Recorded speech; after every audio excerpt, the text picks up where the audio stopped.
Welcome to the Agency Insider, the podcast that brings you insights from the brightest minds in digital marketing. I'm your host, Navneet Kaushal, and today we are thrilled to have with us Ryan Jones, a seasoned SEO expert and digital marketing strategist. Ryan started his SEO journey at just 16 years of age, which is very early, of course, and has since worked with major brands, spoken at industry conferences, and now works as a marketing manager with SEO Testing.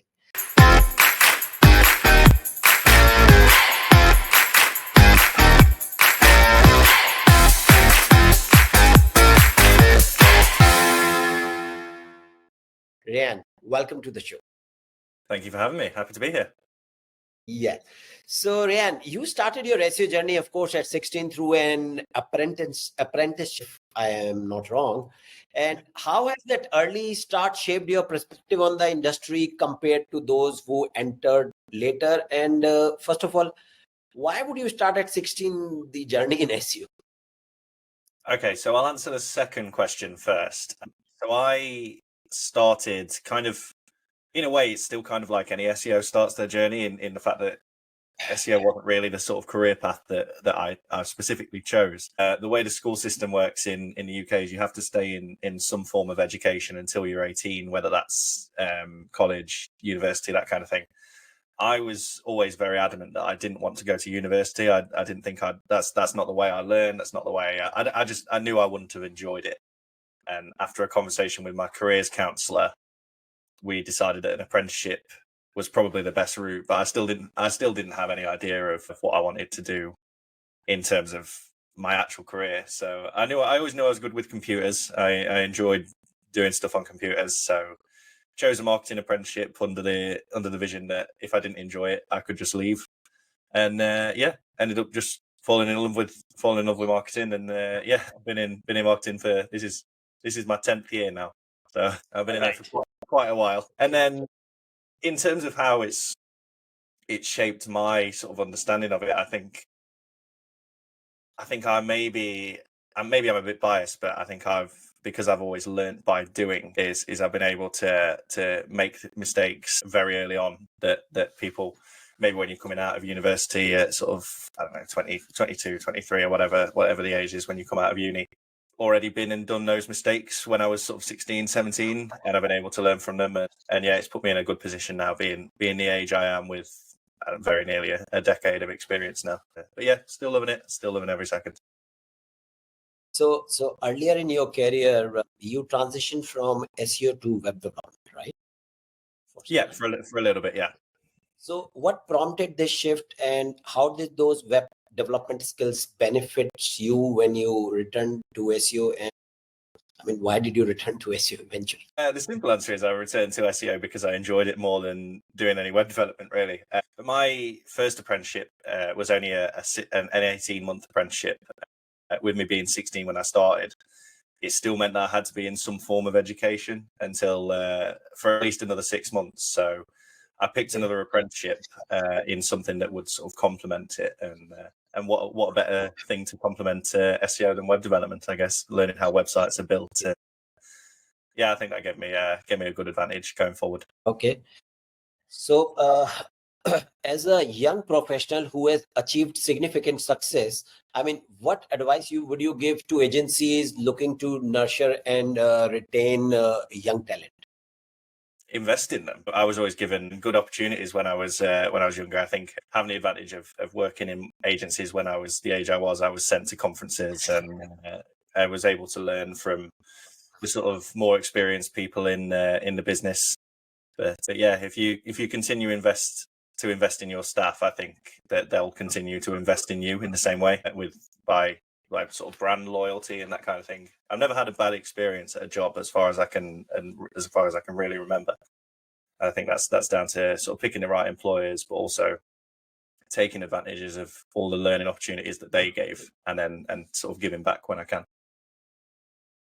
Yeah, that's very right. It's one should always, I mean, if you invest early in the employees, of course, the problem which agencies face is that people come very late and then they are not accustomed to the process of the agencies. Or when you hire young, you can actually train them better. And of course, then you get more value out of them. I agree with that.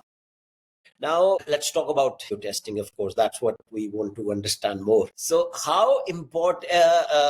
So, first of all, can you tell us more about how SEOtesting.com works and how a user can benefit from it? I mean, what is the value of it?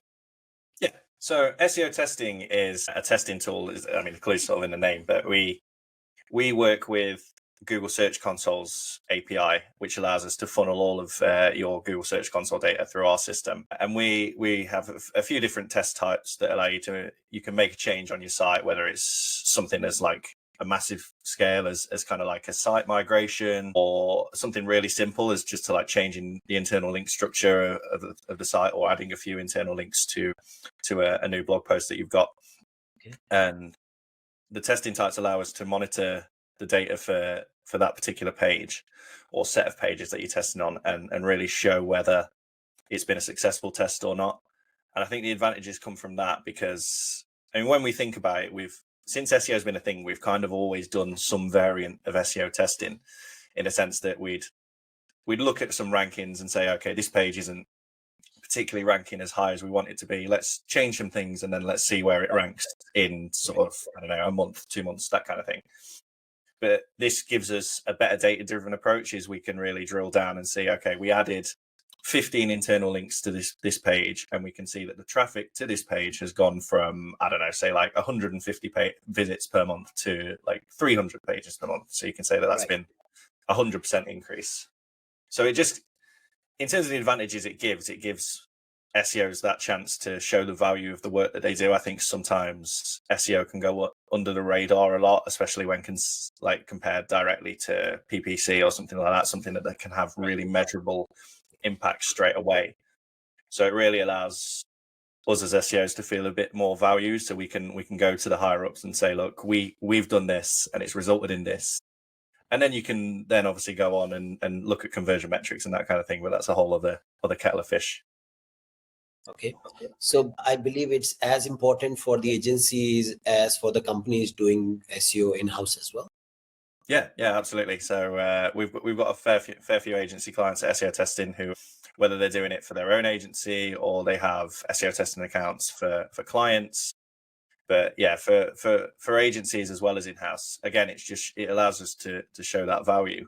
And we can say that if it's an agency, for example, they have like an end of month report, and they can say, look, here is everything that we've done this month. We've, I don't know, built this many backlinks, we've added these internal links, or we've done a content refresh on these pages, and here are the results that it's driven. Okay. And so just for the understanding, which part of the SEO testing works best? So of course you have access to so much data. So is it the content? Is it the internal links? Is it the title and meta changes? I mean, if somebody has to start doing SEO testing today, what should be the key areas to focus on when starting your SEO testing?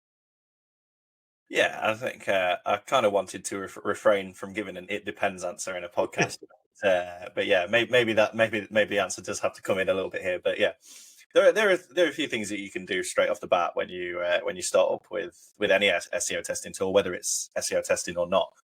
But start with simpler changes. You can just see how whatever software you're using works. You can add, I don't know, just pick a blog post that may be particularly underperforming and say, like, okay, let's add some internal links in relevant places to this particular post. Or if you wanted to go a bit deeper into it, you can do a content refresh or that kind of thing. I'm not sure whether I'd necessarily advise starting with an SEO testing tool and then immediately saying, okay, let's migrate to WordPress or something like that, and picking this like big massive project right off the bat. But yeah, start small and work your way up as you understand how. Again, it depends. Whatever tool you're using, it doesn't necessarily matter. But yeah, start and get familiar with the tool that you're using, and then yeah, you can do more advanced tests as you go on. So SEO testing when doing, should it be done page level or should it be done on an SEO level? And how long one typically should be doing an SEO test? I mean, how long should you give it for a test? Is it a day or a week or a month, or how does it? Yeah, so you can do it across a whole site, or you can do it on a page level. It really depends on on what you're testing. We've got clients, and previously to me working for SEO testing, I was actually an SEO testing customer, and I worked for an e-commerce site. So we did a lot of split testing. We'd pick like 100 of our product landing pages, and then we test against another group of 100 pages that we didn't make the change on. So you can do it page by page, or you can do it across a whole site, or you can do it for a group of pages. And then in terms of the test length, we kind of recommend as sort of like a canned response, we kind of recommend 6 to 8 weeks to run a test, but you can get meaningful results in shorter times. It really depends on how much traffic the page gets or what you're testing on. If you're doing a test on a page that doesn't necessarily get that much traffic, you should probably run the test for longer so you can have more meaningful results. But if you're running a test on a site that gets, I don't know, millions of clicks, then you're going to drive meaningful data almost straight away. So you could potentially also run that test for 2 weeks and still have statistically significant results.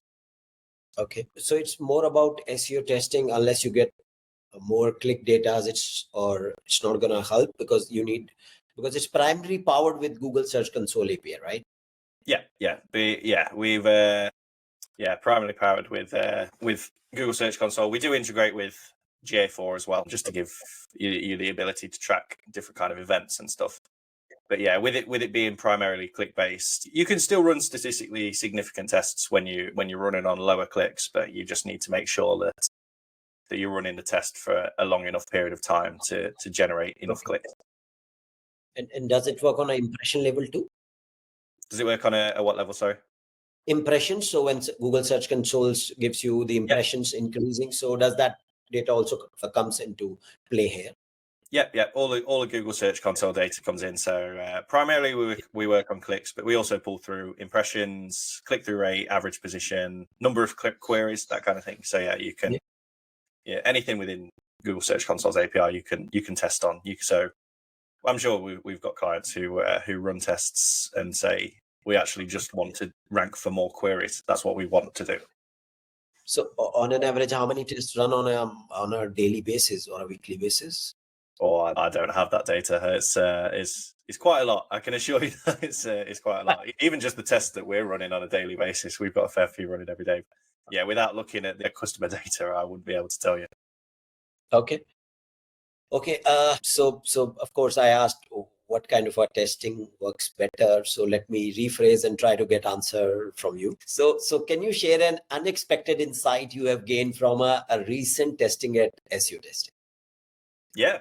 So one specific thing that we didn't necessarily think would have the impact that it did was, as a standard process for a good while now, we've been writing blog content, and then we've been creating YouTube content to go along with that, on and publishing to YouTube, obviously. And yeah, we kind of just had a theory that if we embedded our YouTube videos to sort of top level in the blog posts, then we'd probably see some sort of impact. People might be staying on page longer and that kind of thing. But we ran the first few tests, and we were seeing like pages double in traffic just by embedding the YouTube video. So obviously not all of our pages have doubled in traffic when we've done this kind of test. But yeah, as I did look at the data actually the other day for a LinkedIn post, but I think it was across the 40 pages or so that we've done this particular test on,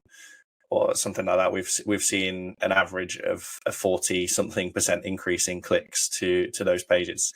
Yeah, it doesn't happen with every page. Some pages they'll still maybe even decline in traffic, and some pages will go up 200%. But yeah, averaged out, it yields a 40% increase. So that was definitely something unexpected. We weren't expecting the sort of level of results just from a very simple change as like adding a HTML snippet.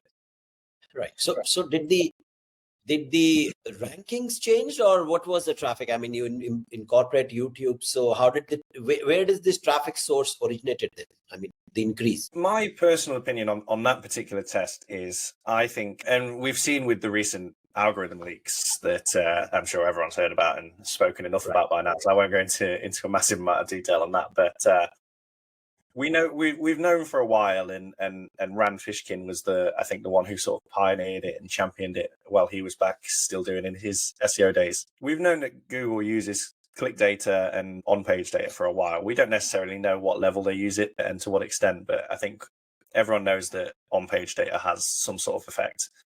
And our hypothesis was, if we can keep people on the site for longer, or we can keep them, get them clicking on an extra element of the page, in this case, a YouTube video, then I think the rankings would improve, because Google might say, well, they'd be able to see, wouldn't they, that okay, this page previously it had an engagement rate metric of, I don't know, 25% or something, and now it's 60%, for example.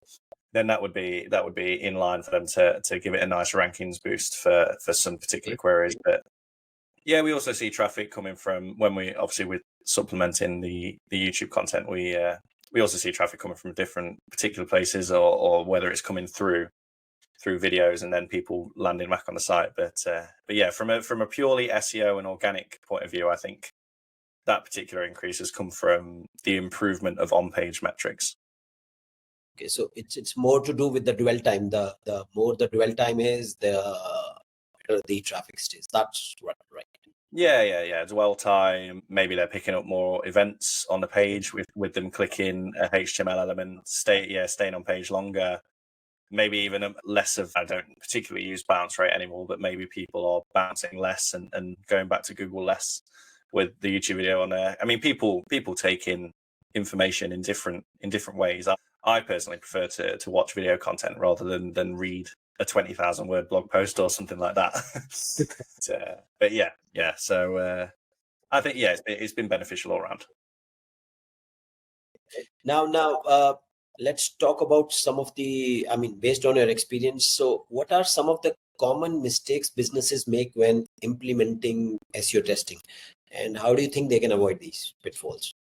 Yeah, I think one common mistake is not running tests for long enough, and trying to analyze a test result that might not be statistically significant when it can be, especially if it's something like, I don't know, if a page, for example, only gets 10 clicks and you're trying to run a test for a week, and you're in that sort of realm of not necessarily being able to say for sure that whatever change has happened because of what you've done, or whether because we know that Google changes the algorithm so many times, even without publishing core updates. So you don't know whether it's something that's algorithmically happened, or whether it is down to what you've done on the page.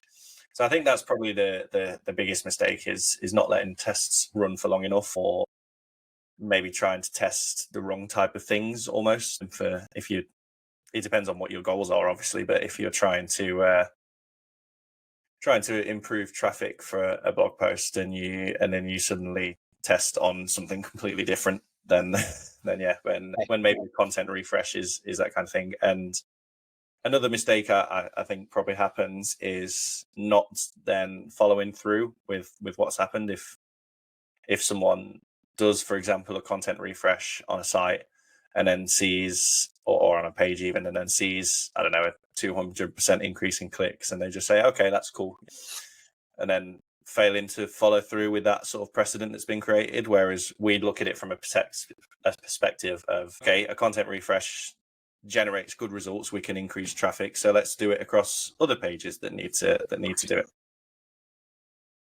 So does that happen? Let's say you mentioned content refresh. So I just want your take. So let's say we do a content refresh on one page and we see a jump in traffic. So I believe that it is very much possible it might not be valid for all the pages, right? So it's not that you do one test and apply on thousands of your blog posts. What is your take on that? Yeah. It's not something that's going to be uniform across all sites, across all page types. I think if it's a business, for example, that has a lot of blog content, like ourselves, for instance, we've invested heavily on blog content since SEO testing's been around, and also since I've joined the business on the marketing side. I think content refreshes can have a lot more of an impact for sort of content-based sites, especially when the content refreshes are done right. But it might not course of action for an e-commerce site or an agency site who only has sort of services pages and that kind of thing. If it was an e-commerce site, I'd potentially be looking at maybe improving the on-page metrics or creating a better site structure and better internal linking and that kind of thing. But yeah, it's a case of, for whatever site you're working on and whatever site you're testing on, it's a case of learning from your tests. And so if you see an update on one particular page type has gone well, then you should test again and again and again, and you should have an overall theory of what happens. We wouldn't necessarily make big business driven decisions on one test, but if we've got a history of running the same kind of test and the same kind of responses happening, then yeah, we might be more likely to make a decision based on that. Okay, so in I mean, just to idea, what kind of SEO test workboard is it? Testing the content refresh? Is this the title? I mean, what makes more sense for somebody to do the test, or there is no rule for? Yeah, it really depends on what you're trying to achieve. It also depends on what sort of budget you have or what time you have available to do it. For example, running a content refresh might not be the best for everyone, especially if it's a new blog post. For instance, you don't want to publish a blog post and then 2 weeks later say, okay, this clearly isn't working, let's rework the entire piece. But if it was a newer piece of content, for instance, then I'd be sort of looking at internal linking, that kind of thing, or building and acquiring external backlinks from other websites, obviously, to that particular blog post.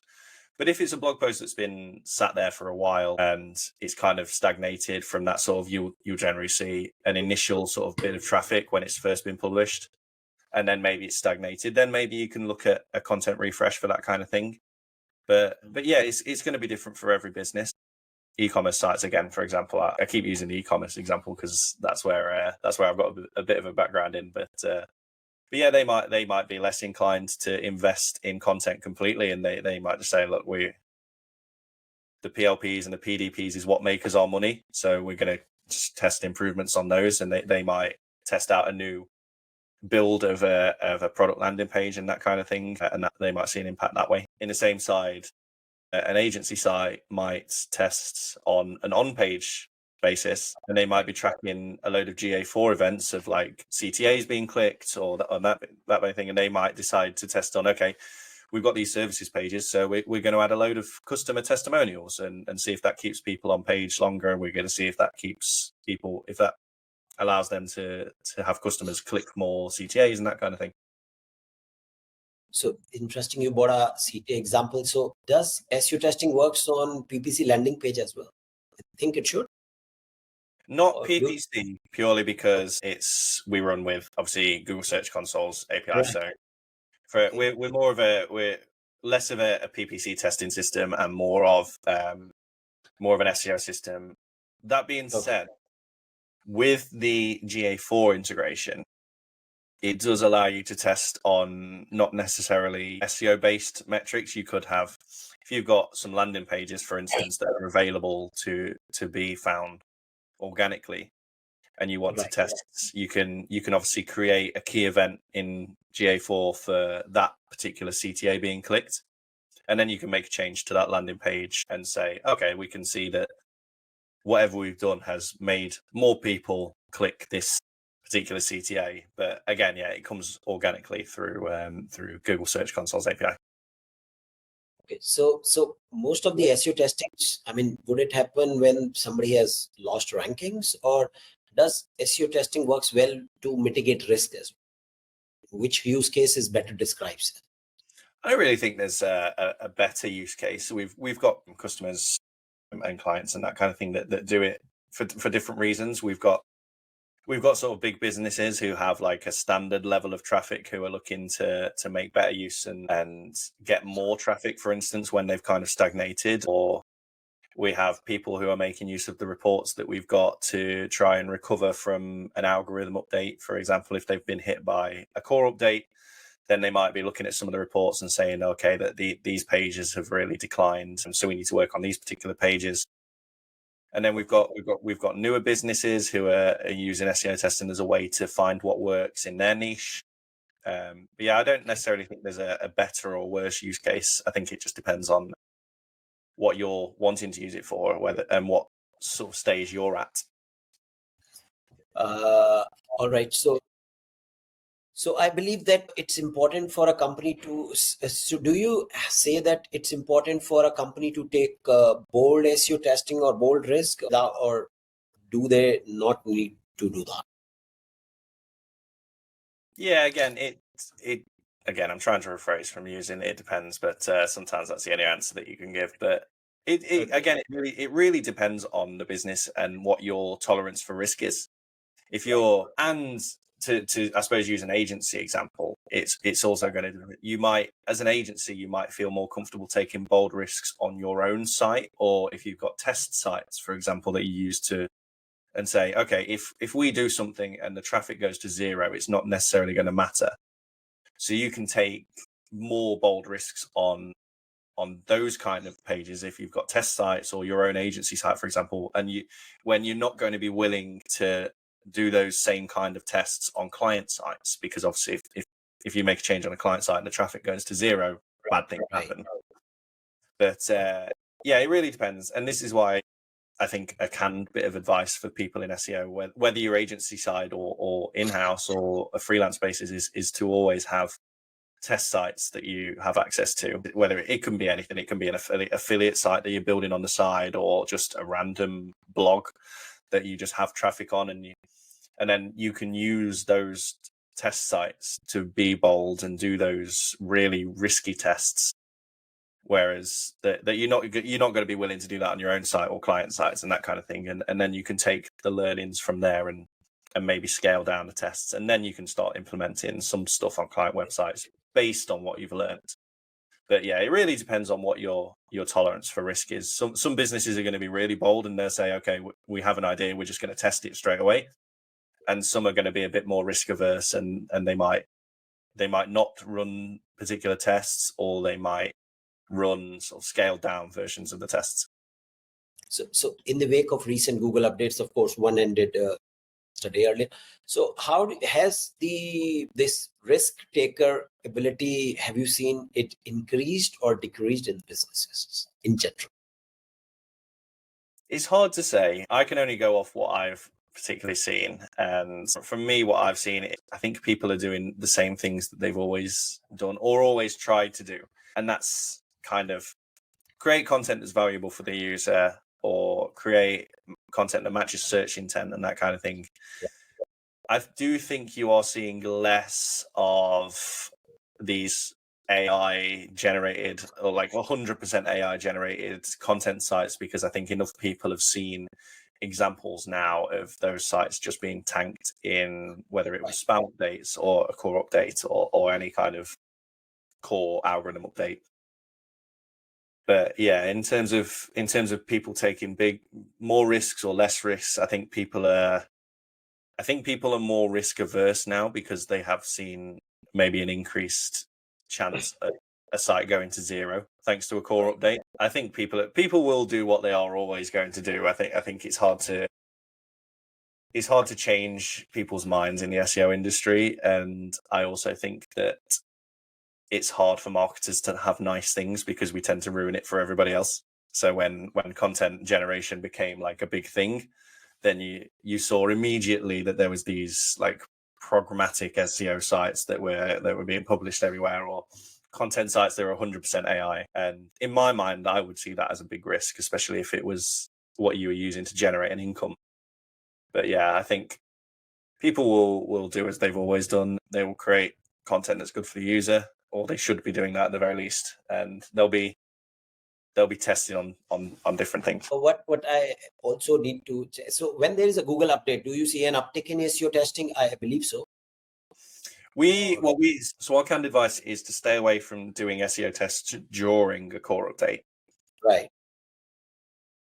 Purely because if you run any sort of SEO test during an update, it's going to be really hard to say, okay, what we've done has increased page traffic by 100% or something like that. But you're not going to be able to say whether that's down to what you've done or whether that's the update working on your site. So we wouldn't necessarily say to test things during an update, but we do see a lot of tests happen post-update. What we generally tend to see is sites that lose traffic during updates and sites that gain traffic as well. It very rarely happens on a site-wide basis. It's not a case, it's generally not a case of you're losing X amount of traffic to every single one of your pages. What the more realistic scenario is that it's 1, 2, 3, a small number of big pages that have tanked.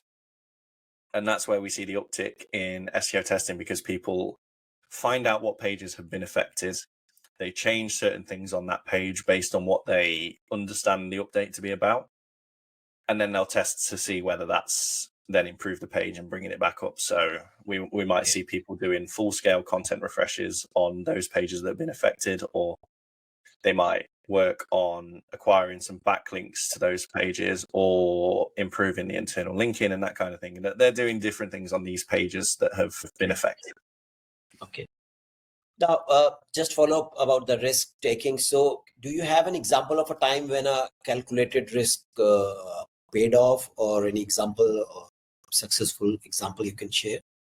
Yeah, I've got an example from so previous to me working at SEO testing, obviously I was an SEO testing customer. And yeah, one thing that we did is our hypothesis was that if we made a certain change to, I can't quite remember how many products we had, but we were making a change to a large number of product pages, a big proportion of product pages. And it was around the time that we'd sort of hit our sort of peak as a sort of business, in terms of we were in the sort of key sales period that we had, where we were making the most sales and that kind of thing. So it was probably a risky time to test this kind of thing anyway, but I'd say we were probably about to make a change on probably a quarter of all of our product pages. So obviously, if that was to not be effective, or if it was to result in less traffic, all of a sudden we've made a change that is going to result to less traffic to 25% of our entire product range. So a big risk to take, but luckily we saw a positive impact. Yeah, the flip side of that is we saw more traffic come into a quarter of our product pages. So yeah, that particular one paid off.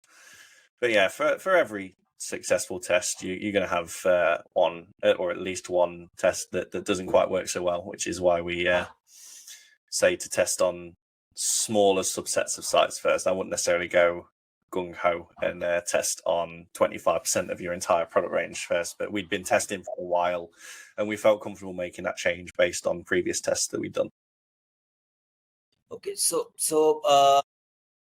of course, with the rise of SEO tools, how do you balance manual SEO insights with automated tools? And do you see a future where AI fully automates SEO testing?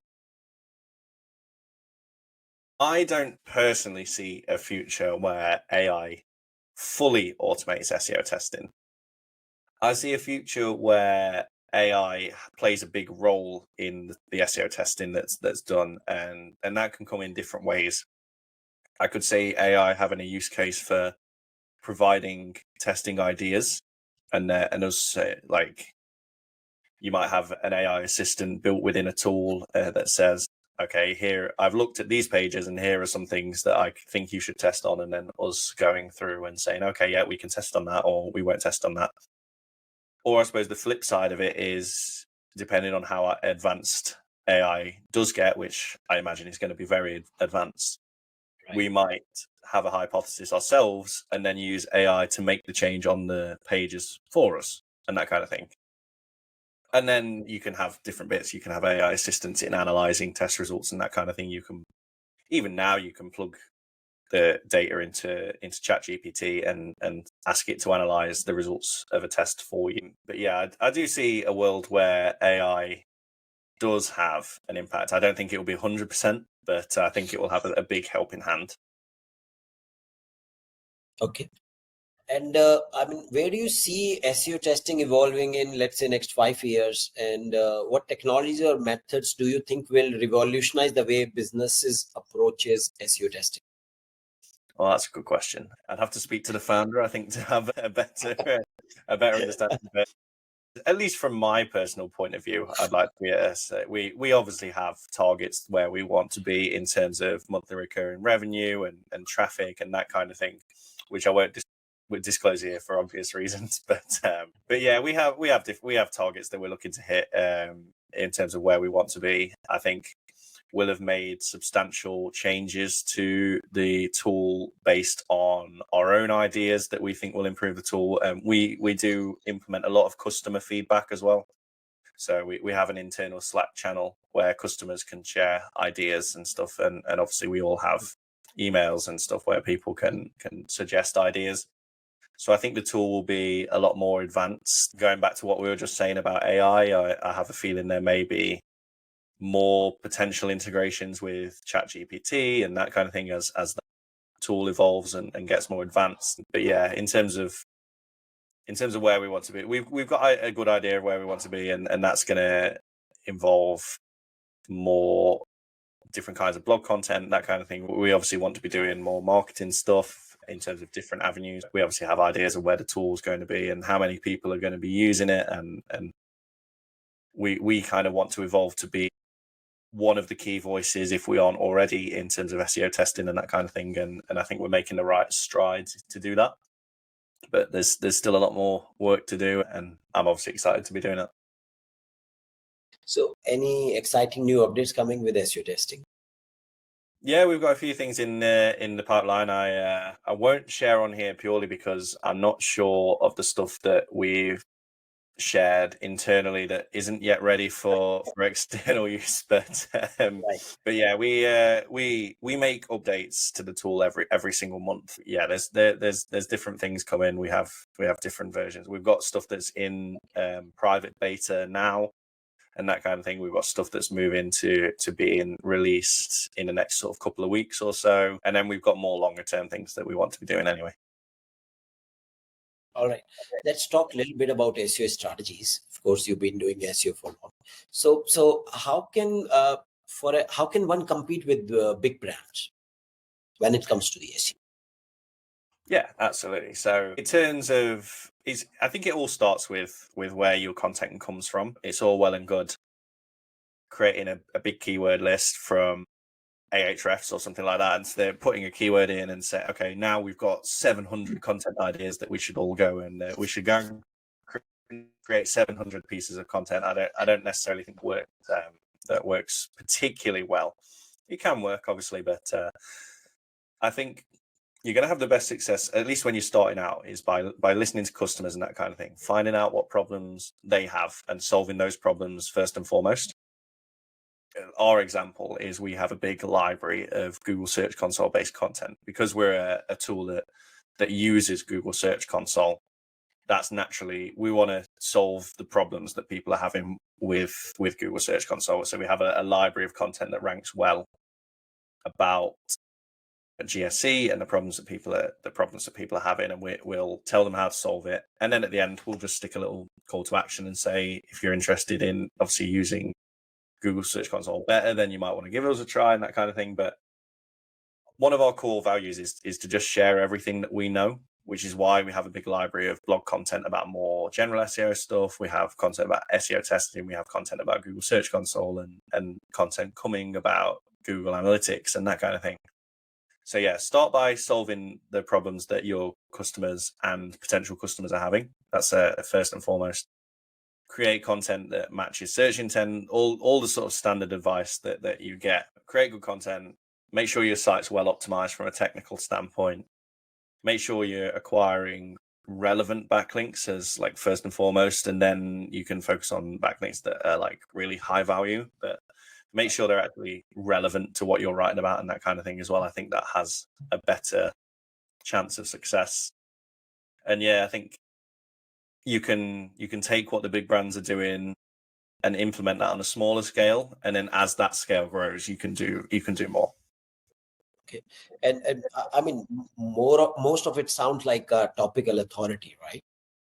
Yeah, absolutely. Yeah, so we focus a lot on Google's EEAT metrics, or well, not necessarily metrics, but yeah, we try and follow their guidance when it comes to that. We show the experience that we have. We show that we're an authority, especially when it comes to like topics like Google Search Console. I think we have a good authority there already. And then we're trying to build different authorities for like GA4 based content and that kind of thing. But yeah, it really just comes down to building that topical authority, and that comes from solving problems that people have. So if you're, for example, an agency, then you might want to solve the problems that people have with existing agencies and stuff, like client communication or something like that, and then you can create content based on that. Focus on topical authority, and there's obviously ways to build that. One of the key ways is by creating good content, but you can acquire more authority through backlink acquisition and that kind of thing. Okay, so do you believe the topical authority plays? I mean, what is your take on the importance of topical authority for small businesses as well? Yeah, I place a high amount of importance on topical authority purely because we've seen that. I mean, to give traffic examples, when I joined SEO testing, I think we were at the stage where we were getting just over 2,000 organic visits a month, something like that. Okay. Okay. And now we're at the stage where we've just crossed 15,000 organic traffic a month. So we've grown. And a lot of that has come from the authority that we've built on Google Search Console. We've invested a lot in specific Google Search Console based content. We have a whole library of content.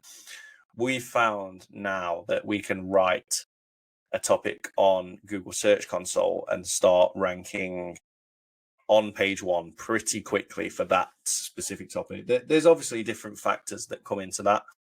One, it's because it's a lot easier to write, or it's a lot easier to rank a piece of content for a keyword such as like how accurate is Google Search Console, for instance, than it is to rank when you're looking at a keyword as like SEO testing as a whole or something like that, or just a more general SEO topic. Yeah. So we're really focusing on topical authority ourselves, and I think that's because that's the biggest needle mover that we found. Is a lot of our traffic comes from our GSC content, so we're now trying to do the same with different specific topics. So do you have any specific framework which you follow for the topical authority? Is there, or is it generalized? Yeah, it's not necessarily a specific workflow or anything like that. If we identified, for example, obviously a couple of years ago, we obviously identified that we wanted to target this GSC based content. So created a list of keywords, and that comes from different areas. It comes from obviously the use of SEO tools. I'm not denying that we use SEO tools because we absolutely do. But it also comes from speaking to customers, obviously finding out what problems they have, finding out where they first started using our tool and that kind of thing, and building a whole list of keywords to target, and then clustering that list of keywords and that kind of thing, so we're not creating content that doesn't necessarily need to be created. There's not a specific framework in place, but we have vague guidelines that we follow when we want to do this type of stuff. And there's different people in the business who have different hands in that. But yeah, overall, it's making sure we cover as much of a specific topic as possible. Okay, and let's talk a little bit about the search intent. I'm sure with topical authority, the search intent also plays a role. So how do you approach decoding and targeting different type of search intent? It really, it comes down to content research and that kind of thing when we're looking at intent and that kind of thing. So we might find, for instance, that if we're writing a blog on how to solve a specific problem with Google Search Console, obviously the intent there is the user wants to find answers to the problem that they're having, and they want to be shown exactly how to fix it and that kind of thing. So that's the content that we create. We show them exactly how to fix it. We don't advertise SEO testing within that, maybe until the very end, and then say, if you're having this problem a lot, then this is how we can help you, blah, blah, blah. But we'll show them, as a first port of call, we'll show them in the article, we'll show them exactly how to fix the problem that they're having. When it comes to different type of content, for example, if someone's Googled keyword clustering, for example, it might be a mixed intent keyword. They might want to have a better idea of what keyword clustering is, or they might want to learn how to keyword cluster their own list of keywords and vice versa. Right. They might want a combination of it.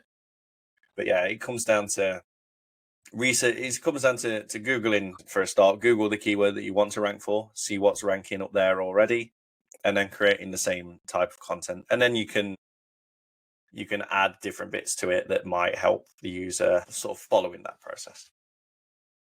Okay. And so what do you think about internal linking and its importance in SEO?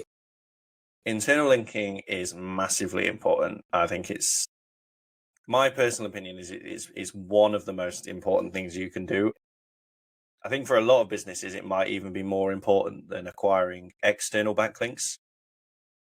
And So yeah, please go. I've seen a lot of smaller sites that have had big increases in performance when they've improved the internal linking structure of their site. And that's, excuse me, simply because when Google's crawling your site, they use the internal links that are on the site as a measure of how important different topics are, how important different pages are, what you want to be known for, and that kind of thing. So when we look at our example of our GSE library, it's all interlinked. We have a big hub page where every single piece is linked, and then we link in between the different content and that kind of thing. But yeah, I think one of the biggest things you can do is to make sure that whenever you write a new piece of content, make sure it's internally linked on other places of your site straight away, because that's going to drive some measure of authority to that piece of content straight away before you've even started looking at like external backlinks and that kind of thing. Yeah, but it's hugely important, and we have a tool now externally to SEO testing that helps people with internal linking and that kind of thing. And there's obviously other internal linking tools, whether it's like WordPress plugins and that kind of thing. But yeah, internal linking is a big one, and it should be high on the list of, I think, every business that has a website, personally. So how do you see, how do you approach interlinking strategies for different for sites with diverse content types? So does it needs to be topical authority built, or does it need to be product to categories or product to product? How does you approach for different types? Yeah, I think the best success you're going to have, I think, is when you internally link on stuff that's, you just need to follow relevance, right? So you might have a product page, for example, of a house mat or something, or like a carpet or things like that, which you might then choose to link out to one of your guides on how to choose the right carpet for your business and that kind of thing, or how to choose the right carpet for your home, even not business. But yeah, I think when it comes to the debate about topical authority versus like different types of internal linking methods, I always try and focus on just being good to the user, in a sense. If we have a user on our blog post about keyword clustering, and then we mention that you can use keyword clustering tools, then it's handy to then link out to a blog post that we have on what the best keyword clustering tools are and that kind of thing. And likewise, if we have a broad SEO piece and then we mention Google search, like a particular Google Search Console error code or something, Right. then we'll link out to that particular Google Search Console error code.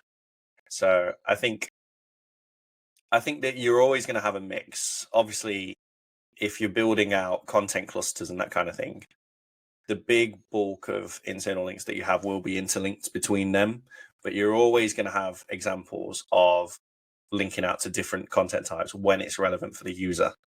So yeah, I think I would place less of an importance on making sure you're sticking to one different type of internal linking policy and just being good to the user and focusing on the experience that users are going to have on your site and that kind of thing.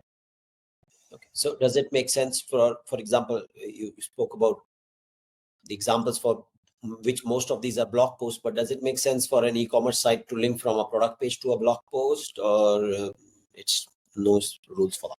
Yeah, absolutely. It makes sense for it's again because not everyone who lands on a product page for an e-commerce site is going to be ready to buy and that kind of thing. Especially if it's these sort of higher ticket items.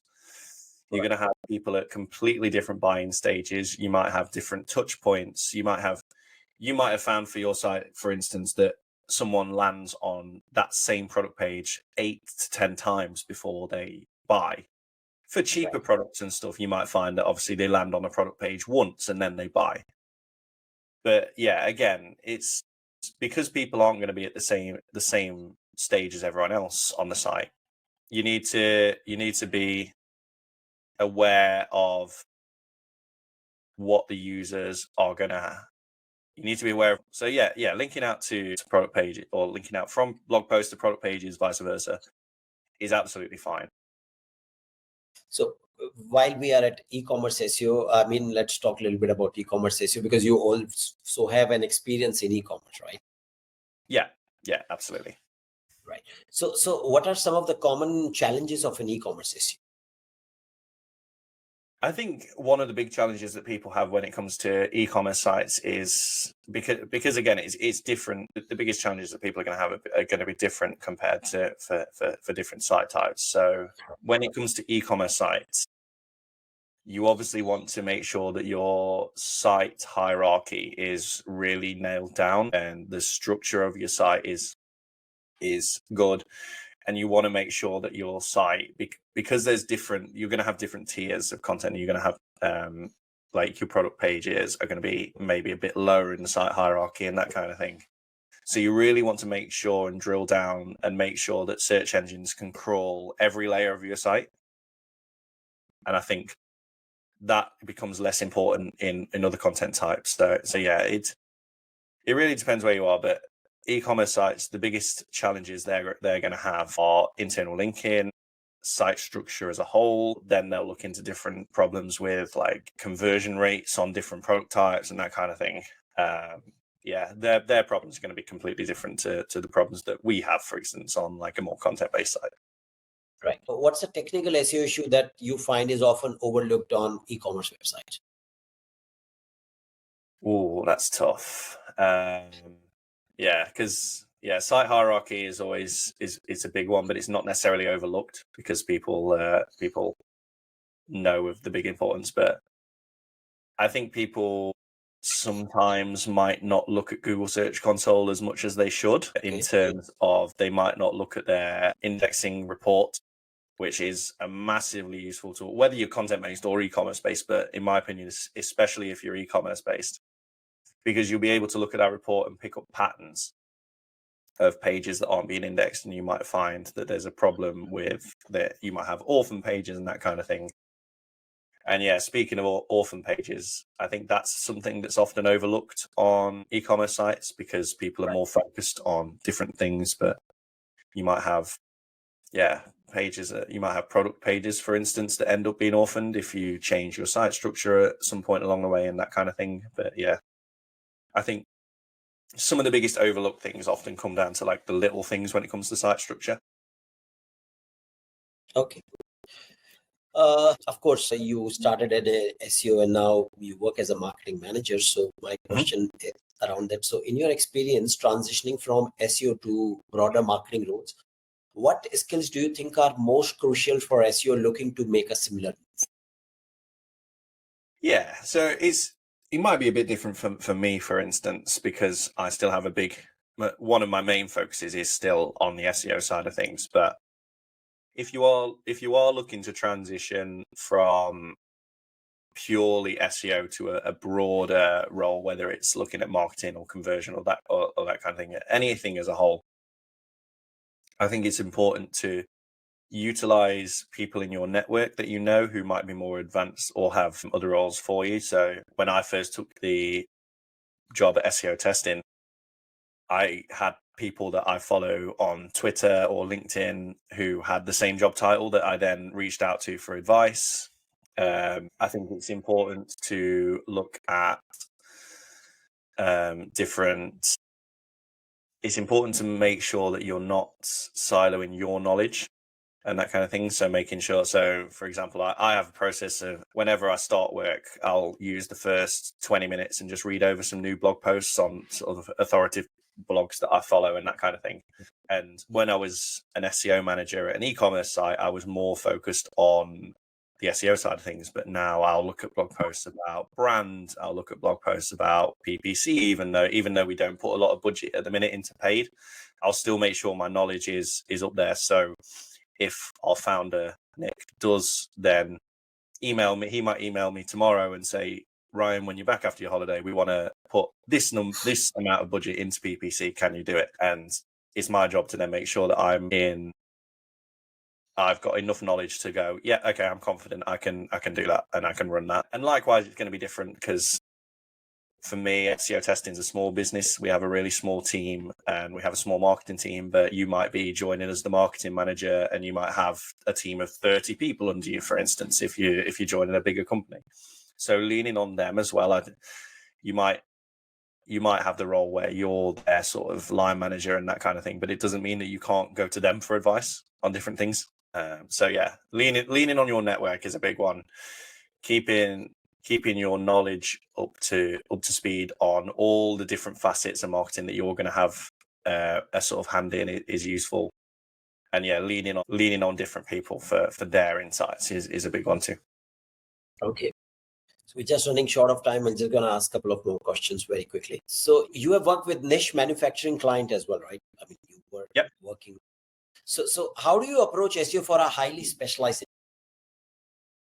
Yeah, so that's not something I've done for a good while now, but I still think there are things that are relevant in terms of if you're looking at a really niche site or that it works in an industry where search traffic isn't really like massive, and you might even think that you've hit a silo if you are working on a manufacturing client that ranks number one for everything, you might turn around and say, okay, well, my job's done. Because you might look at that and say, look, we rank number one for everything, we're fine. But there's still things that you can look at. And I think a lot of that comes from on-page stuff. So if you think you're at a position where you have a lot of the brand authority and you can rank number one for anything, or you can rank top 5 for anything and that kind of thing, then you can start to look at on-page stuff that will help increase conversion rates and that kind of thing. And then expanding out into different things also is going to be useful. And yeah, for when we compare like SEO testing, for instance, who will write like broad SEO blog posts, so content is a big driver for us, but when you're working on more niche side of things, it might not be a big market for you to write a load of content and rank that number one and that kind of thing. So you might find that external link building is going to be your biggest growth driver, and if that's the thing, then you're going to want to do that. So the sort of headline, I think, for to answer that question is to find what moves the needle the most for your specific industry and your specific niche and double down on that. So for us and our business, it's content, but that won't be the case for like a manufacturing client, for instance. They might find that building external backlinks is going to drive the most growth for them. And that's the stage where they're going to want to jump into that. Okay. Now, SEO is a constantly evolving field, of course. So how do you stay up to date with the latest trend and updates? Yeah, I read a lot of industry blog posts. There's a lot of different blogs that I follow. I'll name drop some in like Ahrefs and SEMrush. They have good blogs. There's a few different newsletters that I follow. Aleda Solis has a good one. Yeah, there's a few. So keeping up to date with blogs and newsletters is always helpful because you can just get the headline topics and that kind of thing. Making sure you have a presence on LinkedIn, X, or Twitter, or whatever you want to call it now, because you can go to different people for advice and that kind of thing. One thing that we try and do internally, which I like to give as an example, is find a few different people who do the same sort of thing that you do, whether it's in the same niche or not. So like, for example, if you're an SEO manager for an agency, you might want to find SEO managers, agencies in different countries, or people who don't necessarily compete, kind of build out like that little internal network. And then you can ask them what's working. So for me, I might have a network of marketing managers at other SaaS tools and that kind of thing. And I might be able to message them and say, hey, what's working for you at the minute that we could potentially try, and that kind of stuff. So yeah, there's follow blogs. Make sure you're up to date on following influential people on Twitter and LinkedIn and that kind of thing, who they'll share good stuff. Have your own little network as well.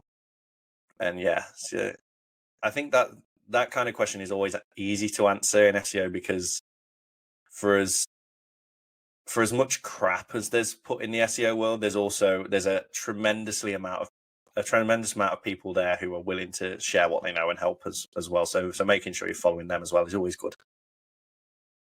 And what has been the most surprising change in the SEO industry according to you over the last few years? Most surprising. I don't want to get to the stage where I'm answering a question and saying nothing surprises me anymore. But no, there's always something that's surprising. I think what did surprise me in the sort of past year is the speed at which AI kind of took over, and then the speed at which AI kind of got removed from the conversation. In the sense that when sort of ChatGPT became a proper thing, you were seeing it like almost every day. When I looked on Twitter, it seems as if I was seeing a new AI writing tool being published, or like a blog that was like 2 days old, and it said, look, now we have 300 pieces of content, and now you don't have any advice shared about that anymore. You don't ever see anyone sharing advice now on, oh, you can use AI to write your content for you. And whereas now the advice is, you can use AI to assist with your writing, but you should never use AI to write your stuff for you. So yeah, I think the rise and then the fall of AI maybe helped me. Not to say that AI isn't still being talked about and isn't used and isn't useful. There's obviously still a massive number of use cases for AI, but I think the speed at which it rose and then the speed at which it fell so quickly did surprise me. And what's the next big project you are working on that excites you the most? And how can our listeners stay in touch or updated with you? Well, there's a few different things that I'm working on at the minute that always excite me. I'm building out our content hub on GA4. So I'm writing a lot of GA4 based topics at the minute. I'm writing a lot of SEO based content in general, and just sharing what I know, which is always exciting for me. So yeah, and anyone who wants to follow me, I'm writing a lot on the SEO Testing blog, so seotesting.com/blog. But you can find me on LinkedIn and X as well. Okay. All right. Ryan, it's been a fantastic having you on the Agency Insider Show. Before we wrap up, is there any final piece of advice you would like to share with our listeners who are working on or running digital marketing agencies? Don't ignore testing. And whether you use SEO testing or not, you can do SEO tests using just Google Search Console and Google Analytics as well. But yeah, don't ignore the power that testing has. And that's not to advertise us at all. Is just when you're coming up with strategies, remember that you're able to implement testing as a strategy too. Thank you for joining us today, Ryan. And to our listeners, don't forget to subscribe to the Agency Insider Show for more insights from industry leaders. Until next time, this is Navneet Kaushal signing off. Thank you.